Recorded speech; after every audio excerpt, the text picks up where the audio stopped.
新闻开始来看杜苏芮风台伫昨暗增强到中度风台咯，强度佮继续的增强，嘛往台湾的方向接近。目前路线有淡薄仔往南摸，气象局是表示讲，上紧今仔暗时就会发布海上风台警报，明仔载会发布陆上警报。另外，伫拜三、拜四哦，东南部地区会落大雨，要特别注意。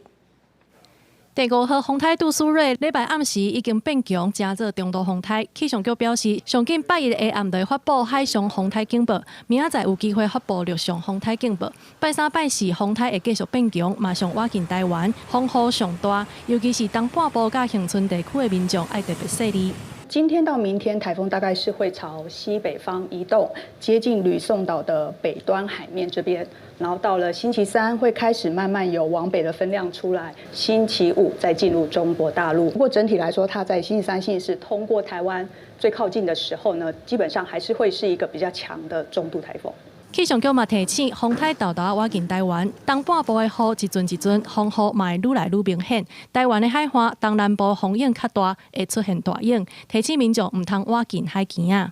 明天随着台风外围环流逐渐靠近，迎风面的东半部地区下雨的状况会一阵一阵的雨势越来越明显，尤其明天入夜之后，整个东半部地区降雨的这个雨势比较容易有较大的雨势发生。气象局表示，风台的强度佮继续咧变强，因为北平太平洋高气压要势力变强，路线比前一天佮较刷向南平，登陆台湾的几率会降低。不过有关是充满威胁，风台的路线目前也未完全确定，佮需要观察，嘛爱提醒民众随时注意上新的天气状况，而且做好防护的准备。记者综合报道。